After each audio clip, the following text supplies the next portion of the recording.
The year 2021 was an year of mixed moments. In early May, we witnessed the full force of the pandemic's second wave that brought us more than 4 lakh new cases and over 400 deaths on a daily basis. It was a time of great struggle and sorrow, and our thoughts and prayers go to everyone who lost a loved one. In sharp contrast, 2021 has been a rewarding year for equities, with the Nifty and Sensex delivering over 27%. In this year-end review video, we shall summarize some of the key events that have shaped the investing landscape in 2021 and the lessons we can learn from them. Let's begin.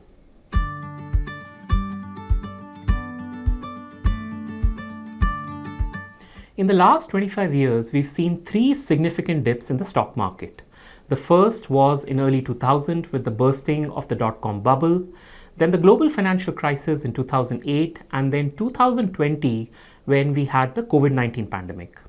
Now, post the crash in the year 2000 and 2008, the markets took some time to recover and return back to their previous levels. As a matter of fact, it took the Nifty 50 index 46 months since February of 2000 and 71 months since January of 2008 for it to scale a new all-time high. When we put that into perspective, what we saw in 2020, with the stock markets coming back to a new high within 5 months, can at best be labeled as a restart rather than a recovery. In other words, while 2000 and 2008 were excesses or man-made disasters which took time to heal, the COVID-19 shock can be looked at more as a natural disaster which was then followed by a swift and purposeful rebuilding effort. The lessons for investors here is that not all shocks are the same and one need not overreact to the external environment. Yes, valuations may take an immediate hit, but there are several other factors that also get played out. Factors like cost-cutting measures, holding back of capital expenditure, huge acceleration in digital efforts, support, massive support from the government, etc. So while there is pain, the last 1 year has shown that it also leads to many opportunities. Let's take oil as an example. In April of 2020, more specifically on the 20th of April, the cost of 1 barrel of oil as measured by futures contract on the New York Mercantile Exchange had plunged to negative $37. In other words, the people selling oil contracts were actually paying the buyers to take the oil barrels out of their hands. But then the recovery happened, or might I say the restart happened, and oil prices rebounded very quickly and are now at $70 to $80.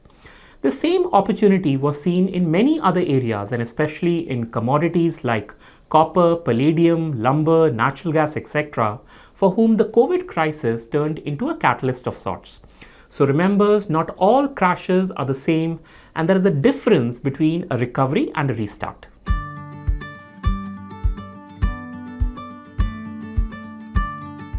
The year 2021 continued to see a surge in retail investing. In numbers, the first 7 months of this financial year have already surpassed the 1.4 crore new demat accounts that were clocked in FY21. This growing popularity of stock market investing using the direct equity route is a product of multiple factors such as people spending more time at their home, saving a higher proportion of their income, low returns on fixed income instruments like FDs, the proliferation of investment advice on platforms like YouTube, Twitter, Instagram, and of course the availability of new age trading platforms that offer a seamless onboarding and trading experience, especially to young and first-time investors. The year 2021 also witnessed a high number of IPO launches, about 90 of them, which made equity ownership a lot more fashionable and led to a record number of new investors participating in the equity markets. It's not a trend that we think is going to plateau anytime soon as Indian investors continue their transition from physical assets to more and more financial assets.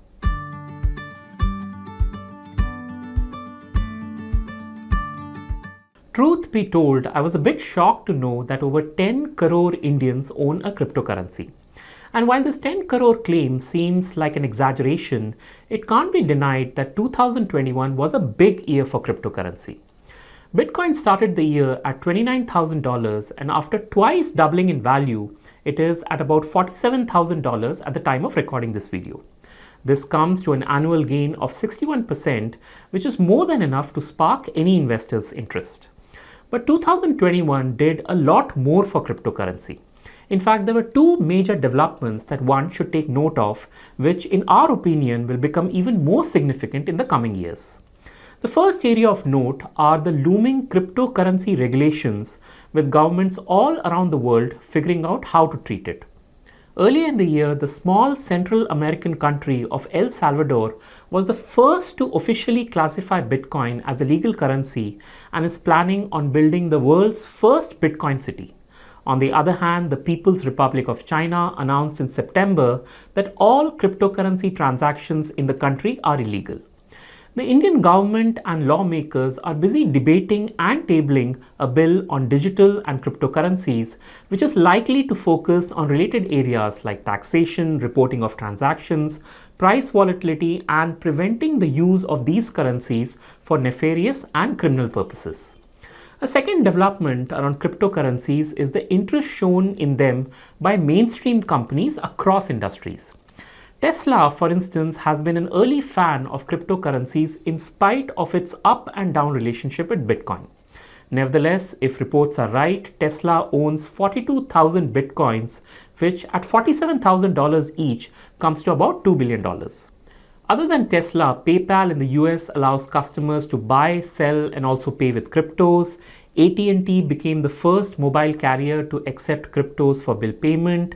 You can pay with Bitcoins at Starbucks. Microsoft was an early adopter and has been accepting cryptocurrency as payment for games, apps, and other digital content since 2014. Coca-Cola has enabled crypto as a payment mode in over 2,000 vending machines in Australia and New Zealand. And if these reports are right, Amazon and Meta are busy laying the groundwork for their own exclusive cryptocurrency. This coming year seems to be a rather important one for cryptos, especially with more governments deciding on how they want to coexist with this alternate currency.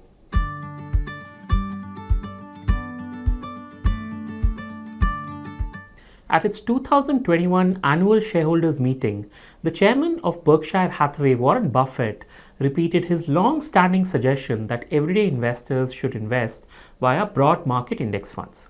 Now, what he was really saying is that the average investor lacks the ability to pick individual stocks and hence should instead consider investing in an index fund. To illustrate his point, Mr. Buffett presented two different lists. The first list had the world's 20 largest companies by market capitalization in the year 1989, and the second list was a more recent one, that is the top 20 companies as of 2021. Now notice here that none of the top 20 companies in the 1989 list are among the top 20 companies today. The point Buffett makes is that companies come and go, and the task of picking the right company, monitoring it, managing your emotions, etc. is likely to take away a lot of time and effort which the average investor has too little of. In such a situation, indexing is the most ideal way for retail investors to grow their wealth. The other point to note in this table is the level of market capitalization. You see, the top company in 1989, the Industrial Bank of Japan, had a market cap of $104 billion. When we compare this with our 2021 list, even Walmart, which is the 20th ranked company, has almost 4 times the market cap of what we saw with the Industrial Bank of Japan. In essence, Buffett is saying that investors will have a lot more to gain over the long run as long as they are on board the equity ship. And yes, there will be a lot of waves, some storms, even 1 or 2 tsunamis along the way. But after many days of sailing, you are very likely to reach your destination and be very happy with the results.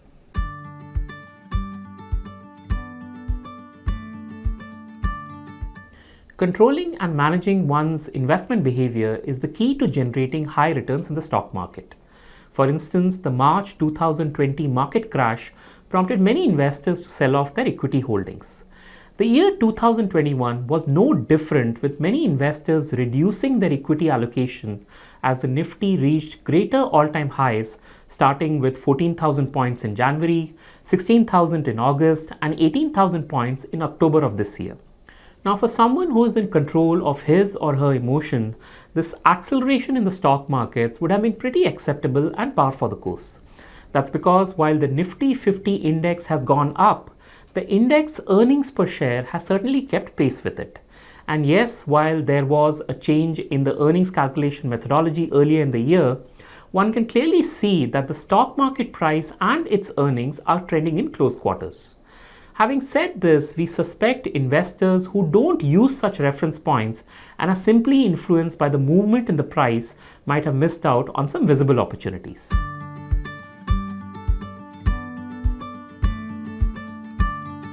The stock market crash we saw in 2020 was a lot more shocking than the one we had in the year 2000 and 2008. After all, there was no warning sign, there was a risk to life. The whole of humanity was affected, and we certainly lacked the resources to handle such a medical crisis. When an uncertain event like this comes up, it is often our adherence to a strategy or an operating framework that makes all the difference. Now, this framework need not be complicated. In fact, we insist that you keep it simple with manageable tasks like budgeting, goal planning, asset allocation, systematic investment plans, portfolio rebalancing, valuation visibility, etc. Another requirement when implementing a financial strategy is to be patient with your investments and to give them time for your thesis to play out. For instance, the stock prices of commodities, energy companies, infrastructure, even mid-caps and small caps were in hibernation for almost 3 years in spite of most reports showing positive direction of earnings. In other words, it was taking some time for their prices to catch up with their valuation. But in these last 18 months, the gap between value and price has been narrowed and these pockets have clocked some handsome gains. In fact, here's some quick math that might help me explain this point better. So say you invest 100 rupees and nothing happens to the stock price in the first year. The second year yields the same result and the investment stays at 100 rupees. The third year, again, there is no movement and you are stuck at 100 rupees. But in the fourth year, things start to move really fast and let's say your investment doubles to 200 rupees. So cumulatively, your 100 rupees becomes 200 rupees over a period of 4 years, which comes to a CAGR of 19%.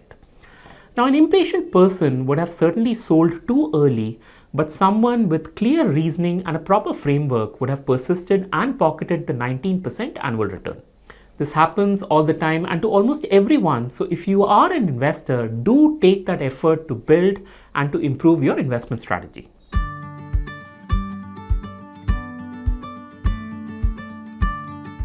The COVID-19 pandemic has caused widespread disruption in India across all sectors. There were pay cuts, job losses, shortage of essentials, and heavy expenditure on account of medical emergencies. In most cases, one had to not only dip into their existing savings, but had to also divert funds from their long-term goals to meet their immediate requirements. This episode, however sad, does emphasize the importance of creating an emergency fund that can meet such unforeseen situations.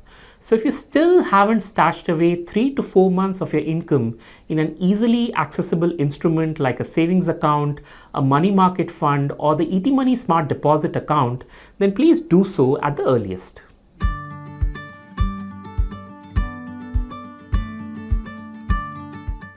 In 2020, the contraction of economic activity forced central banks all around the world to keep interest rates at all-time low. 2021 was no different, and while vaccination is in full flow, governments are taking no chances and continuing with a low interest rate regime in the hope that it would spur commercial activity in the form of credit, consumption, and capital expenditure. Having said this, the biggest risk we now face is policy error. You see, policymakers in India and elsewhere are in a tricky situation. The lessons gathered since 2008 shows that keeping interest rates low for a prolonged period of time can have many negative consequences, like the over-indebtedness of the economy, overvalued asset prices, misallocation of resources, and low overall productivity. Now, with inflation knocking at the gates, unless policymakers act on this proactively, the economic risks are likely to get higher, which will certainly have a negative fallout with the stock markets. Another risk that investors should consider is the supply chain disruptions.